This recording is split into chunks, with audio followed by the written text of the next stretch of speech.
Yeah. If you're wondering why we're laughing, then you're just going to have to come hang out with us sometime while the music's playing and find out. All right. Mr. Crossway. Yes. Do all dogs really go to heaven? Do animals go to heaven? Will my pet be in heaven? And this is interesting. This question came up because not too long ago, we can't remember exactly what the question was, but in answering it, we mentioned that we won't be married in heaven. Right. What question? Do you remember what question that was? I think that was just talking about marriage and what's the purpose of marriage. What was it when if we recognize friends? Will we recognize each other in heaven? That's right. Okay. We discussed will we recognize each other in heaven. We discussed that the Bible says in heaven will be as the angels are, neither married nor given in marriage. Right. Okay. And that wasn't a very popular statement to make because some of our friends are quite upset that they're not going to be married in heaven.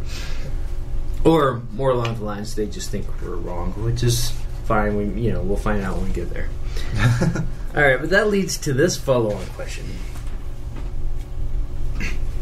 I won't be married in heaven, but I'm assuming my wife will be there. Okay? Okay. That's a fair assumption. If you get married, she's a believer, she'll be in heaven. Okay? Yeah. But will my pets be in heaven? Because I know people, believe it or not, who feel in their heart of hearts that if little Missy doesn't make it to heaven, they don't want to go. They don't want to go. Which immediately tells me this. They would rather be with their dog than with God. So whether or not dogs go there, I submit to you that there's and I'm going to say this with as much gentleness as the God who made me will allow me to be. I think that's idolatry. Yeah. If I say I don't want to go to heaven if my iPod's not there, that means you put your iPod before God. If I say I don't want to go to heaven if XYZ isn't there, that means I would rather be with XYZ than with God. I think that's idolatry. Right. Because when we take it out of the heaven context and we put it in this context, I would rather go out with this girlfriend than spend time with the Lord. Yeah. And if she's distracting me from Him, well, you know what? I submit to you that is idolatry. Yeah. And we don't have a hard time seeing it here on earth, but, when we take it into I don't want to go to heaven if my poodle's not there. Whether or not they go there, I don't think is the hard issue. Right. All right. So we're going to answer, we're going to delve into that question, but I really felt the need to say that. Okay. Okay. So, Matt. Yes. Do all dogs go to heaven? I cannot think of anywhere in the Bible that it says that it speaks either way about this subject. Okay. Well, only the ones that believe in Christ. And believe it or not, I've actually told my dog about it, so just in case I'm covering the bases. If there is any chance. Oh, yeah, and I asked him if he wanted to believe, and he nodded his head. Probably following the little treat that I had in my hand, but nonetheless, man, it counts. Like, I'm telling you, if there's a doggy heaven and, they have to make their confession, I think he's in there. All right. So, some people have put forth the passage in Genesis chapter 9 when God is talking about the rainbow. Okay. Okay, not what it's being touted about for today, but the actual rainbow. Okay? God saw wickedness across the earth. Right. And He flooded it. Right. The entire earth. Mm-hmm. Destroyed all of the wicked men and women. And destroyed all but a sampling of all the animals. Yes. And He says in Genesis chapter 9, verse 13, I have set my rainbow in the clouds, and it will be the sign of the covenant between me and the earth. Whenever I bring clouds over the earth and the rainbow appears in the clouds, I will remember my covenant between me and you and all living creatures of every kind. Never again will the waters become a flood to destroy all life. Whenever the rainbow appears in the clouds, I will see it and remember the everlasting covenant between God and all living creatures of every kind on the earth. So God said to Noah, "This is the sign of the covenant I have established between me and all life on the earth." Now, granted, some people use that rainbow sign and cling very tightly to the fact that he's not going to destroy us for wickedness again. But that's what it was put up there. And so God says, look at the rainbow. I'm making this covenant with you guys to not destroy the earth because of wickedness with the flood. And he makes that covenant both with man and with the animals. And so some people point to that and say, see, look, God has a covenant with the animals to not destroy the animals. Okay, well, that is true, but that's not speaking in a spiritual sense. That's not speaking in a life after death sense.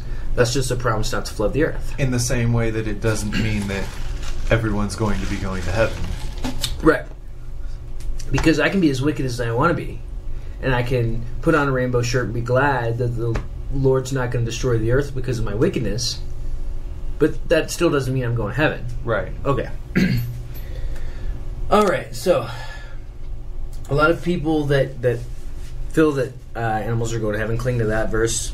It's a good verse, but I dismiss it as the point for which they're trying to use it. Right. Okay. We know from Revelation chapter 19, verse 14, that there are horses in heaven. Yeah, okay. It says, and the armies which were in heaven followed him upon white horses, clothed in fine linen, white and clean. So there are animals in heaven. There are those horses. Yeah. Now, we don't know if those horses were spiritually quickened horses or if they were just heavenly horses created in heaven. We don't know. But we know there are horses in heaven. We also know that, it talks about the wolf lying down with the lamb, etc., etc. So there are animals in heaven. That's true, yeah. So whether that's my dog Tank, or your fish, or your bird, or your cat, or your snake. Do you think there'll be snakes in heaven? that was an interesting one. I was just thinking that when you said that. Snakes are notorious for being not the most symbolically happy creatures in the Bible, but God still created them, and I don't know. If there are other animals in there, I don't see why not. Yeah, it would seem kind of unfair not to, right? I don't know. All right. So we know there are horses in heaven. And we know that God does care about animals. He says that, not a sparrow falls to the ground without him knowing it. Right. And we know that Proverbs 12:10 says that a righteous man regards the life of his animal. Hang on. The tender mercies of the wicked are cruel. So whether or not they go to heaven, we know that there's a mandate on us as godly men to be kind to our animals. Yes. But I'm running out of verses here. I'm looking for something in Isaiah that I've read recently, but I'm not finding it as quickly as I would like. All right, well, while you're looking for that, I remember as we were in youth group, and this was some years ago, and I was in Louisiana, and in fact, a couple of my Louisiana listeners right now might remember this story. We were in youth group, and someone asked or mentioned that all dogs go to heaven, and the pastor kind of laughed, and I kind of laughed because I thought he was kidding. Dogs don't go to heaven. And he starts sobbing. Okay, completely unknown to me, his dog had just died the day before. Ooh. Right. So, yeah, I don't know. Okay. Oh, here it is. All right. Isaiah chapter 11, verses 6 and 7, and 8 and onward. Okay. The wolf shall dwell with the lamb, and the leopard shall lie down with the young goat, and the calf and the lion and the fattened calf together, and a little child shall lead them. The cow and bear shall graze, their young shall lie down together. The lion shall eat straw like an ox. The nursing child shall play over the hole of a cobra, and the weaned child shall put its hand on the adder's den. They shall not hurt or destroy in all my holy mountain, for the earth shall be full of knowledge of the Lord as the waters cover the sea. Right. So like we said earlier, there are animals. A bunch of animals. And it included snakes, so. Oh, maybe. Yeah. Well, Cobra and adder. Yeah, and the fact that the kid won't be afraid to put his hand in there. Yeah. So snakes won't bite and have it. That's funny. I know some people right now, on the other end of this radio, half of them are thinking, I don't want to go if Tank's not there. The other half are going, I don't want to go if there's snakes there. Pick your camp. Either one. All right, a couple principles here. For behold, I create... Well, all right, first of all, let's say this. None of us know what heaven's going to look like. Right. We know in the picture of the temple that we have a model of heaven. Right. And John's told us, and Daniel have told us a little bit about heaven.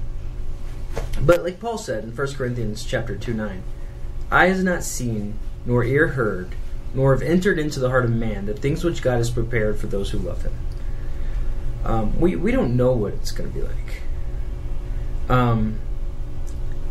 Isaiah 65:17, God says, behold, I create new heavens and new earth, and the former shall not be remembered or come to mind.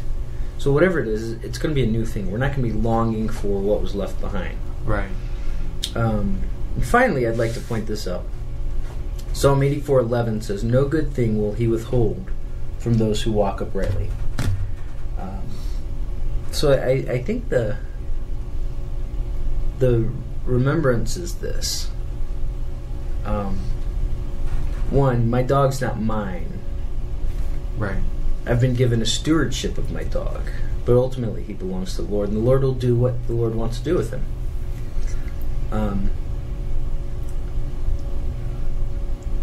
Number two, whatever it is, whatever that looks like, whatever that game fleshes out to be, that's going to be way better than here. Right. Absolutely. And if I put anything above wanting to be with the Lord there, I'm probably putting that thing before wanting to be with the Lord here. If I don't want to go to heaven because my dog's not there, means I've made my dog an idol, which means I'm not I've made him an idol here as well. And we know from watching God deal with Israel, whether it be in Egypt or elsewhere, God has a pretty good habit of destroying idols. Yes, he does. So there's a long track record of it. Yeah. Well, I hope that helps. I don't think we've conclusively answered the question, but I don't think the Bible conclusively answers the question. Right. But I think we've covered some good ground. Yes. All right.